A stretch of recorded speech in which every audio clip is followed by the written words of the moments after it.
Welcome to the Physician Associate Podcast.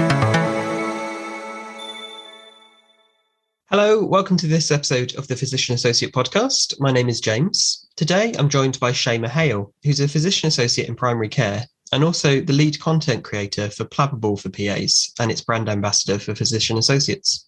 Welcome to the show, Chaima. Thank you. Thanks for having me. You want to tell us a little bit about you to start with? Oh gosh, yes. That's a little bit of an unconventional route to studying, and I guess a lot of PAs will have similar stories anyway. But I left school actually at 16. Wasn't quite sure what I wanted to do, but always had this underlying love for medicine and the sciences. And initially was working in banking. This was during the 2008 financial crash, and realised I really did not enjoy maths and numbers and banking, just didn't really fulfil me. And there was lots of scope to progress within the company, but it wasn't something that I enjoyed at all. Decided that I wanted to go back and study, and I've had 2 children. So I then went to UCL, studied medical sciences. It was a degree that was bridging medicine and biomedical sciences together. So you had that case-based patient approach, but also that underpinning knowledge and understanding of the biomedical lab-based approach as well. And I think during that degree, my love for medicine just grew as we had a lot of placements, and there was some patient contact as well, so clinical trials and things. And I thought, do I want to go down the research route? Do I want to go down teaching, or do I want to have a more clinical role? And then I come across a physician associate who I know through a family friend, and she offered for me to shadow the PAs in her hospital. So I went down for a few days and shadowed the PAs there, and I was completely blown away by what they did. I went to Bart's Medical School, physician associate school, and graduated, and ever since I've been working in primary care. I've also dabbled in ITU, so there was a need for redeployment, and I've been PA lead for Newham, and now I've got an interesting sort of combined role where I'm working in primary care, but I'm also doing an integrated medicine role where I'm working alongside the hospital. We've developed these chronic disease clinics where it's sort of a patient-led combined GP and secondary care clinic, one-stop clinic for chronic disease management, which is really exciting.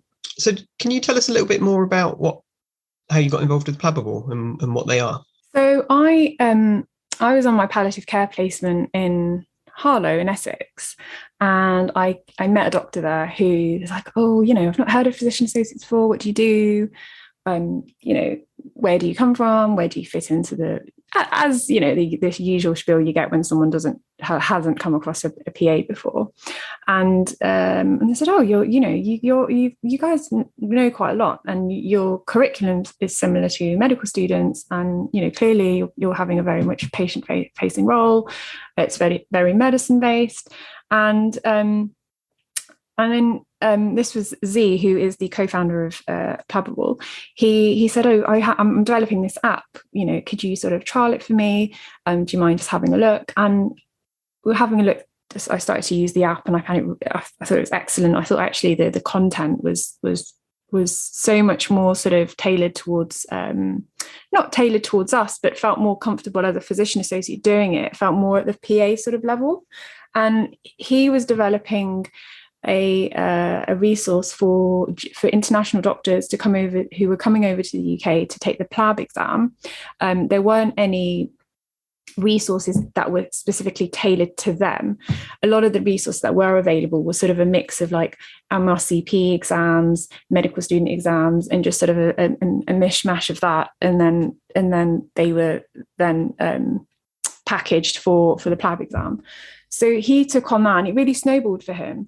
And he realised that actually there is, and I said to him, like, so there's nothing for physician associates at the moment. We're using medical student resources, and a lot of the resources are, as great as they are, I don't feel that it fits our matrix curriculum. And a lot of it, there's so much we need to learn in such a short space of time. You never really can gauge how much you need to know, and how what's the right amount of knowledge you need to acquire to get you through, but also for you to be a safe practitioner, because there's so much for other question banks out there that you can use, and you can go down a rabbit hole of learning really niche bits of information that aren't actually necessarily required in practice or for the exam. So, and then we started brainstorming ideas, and he said, look, why don't we work together, and why don't we do something for PAs, and we can create like a question bank and a revision resource guide specifically tailored for PAs, and why don't you lead it and create the content. And I thought at the time, oh, I'm still a student, this isn't really something a student should be doing. It should be a qualified PA. And he said, no, you're wrong, actually. It's when you're a student, you have the knowledge, and it's when you're studying that when you're writing your notes, you can create revision guides that are also not only, are useful for yourself to revise for this exam, but may be useful for everybody else. And this is a time when you are creating the notes and you're already doing the work. It's just then translating that into this question bank that we created. So I got the matrix out, and I was already, you're already overwhelmed by the matrix when you look at it, and you just look at the number of conditions you have to revise for. And I thought, what, I could go through each one of these conditions, write a revision guide and write a question based on them, and work with this team of like doctors and pharmacists and PAs and create something that that would be really useful to other people. So that's really how it all started. And then we launched in April. So just after I qualified, I'd taken the national exam. We reviewed the content again to ensure that it was written in a way that was similar to the national exam. It was not only worded similarly, but the level of the questions. We wanted something that you could take this mock, because we also offer a mock in our package.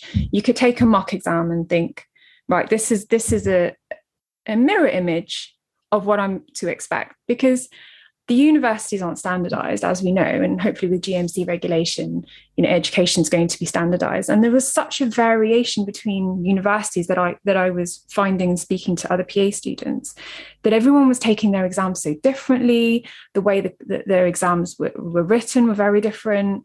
And, try to do as much market research as I could as well to kind of gauge like where other universities were at in terms of how they were providing their finals exams, and also providing a revision guides that are not overwhelming. There's books and books and books out there that you could read all day long, but just having a nice, concise sort of flashcard-like revision guide with some nice, medical illustrations to help with your studying. You could be on the tube, you could be on the bus, whatever you're doing in between lectures, and just quickly, on your phone, on your iPad, on your laptop, just go through a few things. And so April 2020 we launched, and it's all sort of been snowballing since then. And we've our team's grown. We've got 4 PAs. We've got a clinical fellow who's also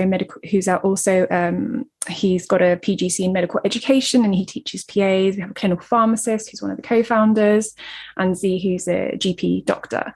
And every single one of us will review the content. So it goes through a very thorough review process to ensure that there's no ambiguity in terms of the questions, the writing, ensuring that it's always up to date. Yeah, that's Plabable for Physician Associates, and how I got started with that. Excellent. Okay. And as well as the app and the question banks, is there other things that you're moving into offering as well? We are. So there's the question bank, which we have, which is the SBA. We also offer the mock exam, which we do. There's a few mocks that you can take within the resource. We also have revision guides, which are all matrix-based revision guides that are just simply a definition, risk factors, investigations and diagnosis and management, just the level that you need to know in terms of practice as well as the exam. We're also starting something called GEMS, which are flashcards. So revision flashcards, where if you say I want to practice 1A type conditions, and it will just be flashcards that are randomly organized on the app, and you just flick through, and there'll be some nice illustrations and just little sort of tips and pearls based on that condition. And we also do webinars as well, so teaching webinars around the exam periods. And those have been really, really, really good. And we've had loads of feedback coming back saying that they've been really helpful in helping them with the exam. So those are sort of crossover with the OSCE. We were not doing so much OSCE teaching. It's more knowledge that you need to know in the OSCE and in the exam. And how you would approach those certain type of presentations. And so far that's what we're doing. I think we're really focusing at the moment on ensuring that our content remains up to date, and that we're creating more content so that we're providing something that is growing for the PA community. I know Plabable you're not the only company working in this space and doing this kind of work. There's other PA education companies as well, isn't there? So I guess the question is, for any entrepreneurial PAs out there who are thinking it sounds really interesting to set up something like what you are, what have you learnt and what have you found challenging and what have you needed to make this successful? To answer your question, James, it's been really tough. It's not easy. A lot of time, effort, and money has gone into investing into creating something that's not only of good value, but also something that works. IT, as you know, never works always the way you want it to work. So there's always glitches, and glitches can, make subscribers frustrated. So it's always trying to ensure that your app website is working perfectly. And then on top of that, making sure that it's what the user wants. And as well as ensuring that what you're providing them is of the best quality that possible. And there'll always be something where you're going to go wrong with. So initially, at the beginning, we were very driven to sort of get as much content as we could so that we could launch. It was a pre-launch just to kind of get it, everyone on there just to test the server if they could take that many people using it at the same time. And obviously lots of issues arise, and I think there's still lots of IT issues, and it can be difficult when you're trying to promote something in already a very small world, like physician associate profession. There's only so many of us, and it can be like you feel like, oh, is it worth doing it anymore? Because no one knows, it's not something out there. So it's getting there, but I think the biggest difficulty is trying to ensure that everything is to the perfect standard, and nothing's going to be perfect. So you might miss things, and a user might pick it up. It could be as small as a comma, or actually a question that people may feel like, oh no, this doesn't sound quite right. There's too much ambiguity in the question. And one thing that we do have is we do try to promote kind of social aspect of the app and website, being that we have like a comment section, and actually we want any questions that seem quite ambiguous. We want that discussion to be promoted, because there's so much that can be learned from other people's perspective, but there'll always be someone who might disagree with the answer, and then having to go back and try and explain, like, this is why this is the answer, or actually no, you're absolutely right. We really take feedback really seriously. As with most things, the time, we're very time poor, aren't we? And there are lots of challenges, and the thing is, if you don't try, you'll never know if it's going to work, right? Absolutely. I suppose with all the challenges, there must be rewards as well, and there must be things that you enjoy doing and keep you going. What have been some of the highlights of running this sort of project? I think creating the content is, I really enjoy doing it. I mean, for me, maintains my knowledge.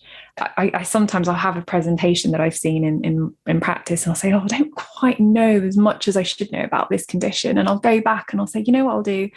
We'll write something around this, and then I'll go and I'll really go into depth of really understanding that condition in and out. So it really gets your creative juices flowing, and all of those things, which is using that left side of your brain that sort of creativity and thinking of new ways to kind of present something, because there's only so many ways you can present a certain condition. So if you want to create lots of questions based on one condition, be it asthma, COPD, diabetes, for example, you've got to really think of different ways of how could this present, or how could I ask this question, or so all that creativity I really, really enjoy. And also a lot of the social media aspect as well, and talking to users and followers, and we get messages all the time saying, oh, I've been using your app, it's really good, I'm really enjoying it. And the webinars, I thoroughly enjoy the webinars, just because the feedback you get after, it's really, really rewarding. And I've always enjoyed teaching anyway. And I do some, I'm a guest lecturer at Barts University as well. So I do some teaching with Barts with the first years for sort of GP, preparing for GP placement. I also do a lot of GP workshop promoting the PA role within general practice alongside the university. So it overlaps with the things that I enjoy already, which are teaching. And something that someone may have initially found really difficult to understand, and suddenly they understand it, and you've been part of that process. It's such a rewarding thing to be part of. I love teaching for that reason as well, as you often learn yourself as well when you're teaching others. In terms of social media and promoting the product once you've made it, how difficult did you find that? Really difficult in the beginning. I guess it's trying to get those followers really, so that you can really promote yourself out there. And I guess, I think now we live in a world, this digitalization, where marketing is really social media led, isn't it?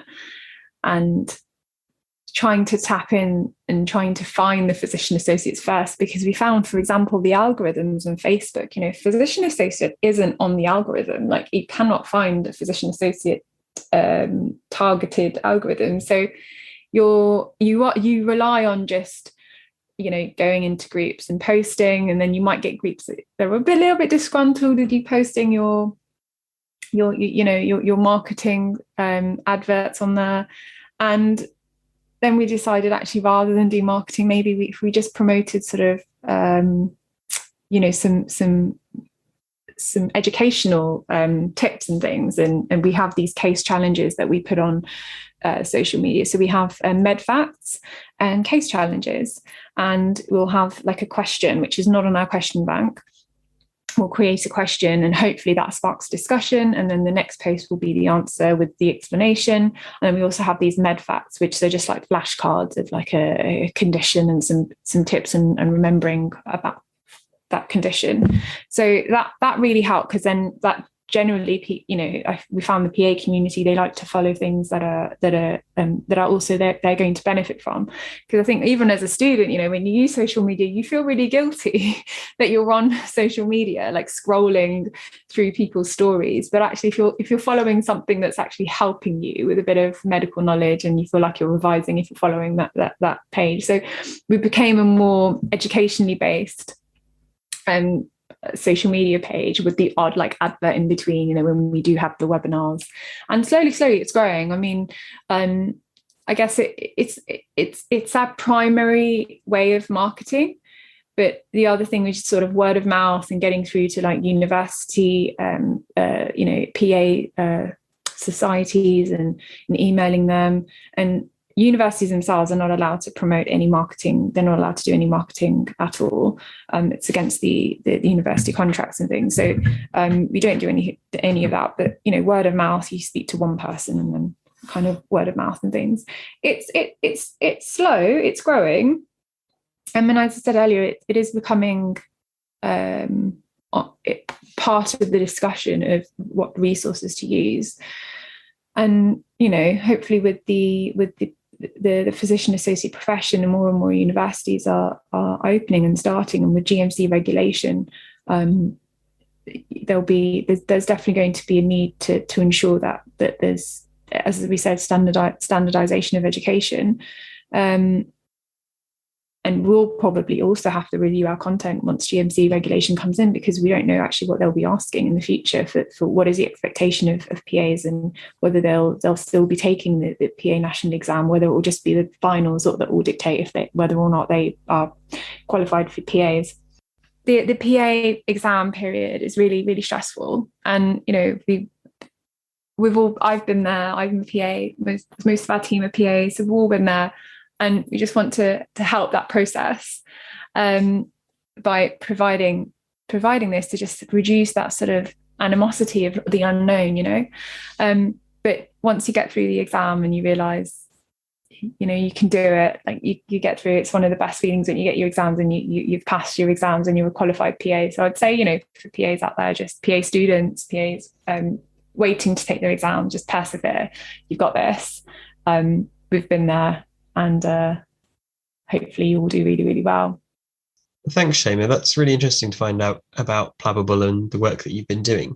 If people have questions or want to find out more about what you're doing with Plabable for physician associates, where would you point them to go?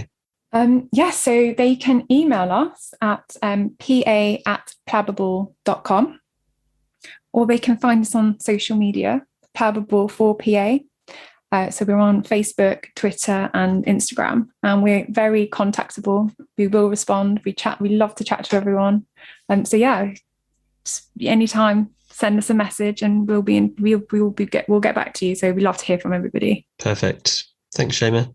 And thanks to you for listening as well. I hope you found that really useful to find out a bit more about some of the products and services that are available for physician associates and students that are studying for the national exam. If you're a physician associate working in the UK, if you've got a business idea for PAs, or you're doing something really cool and interesting and would like to come on the podcast, please get in touch.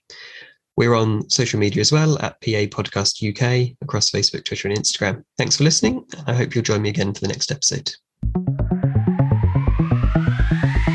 Thanks for listening to the Physician Associate Podcast.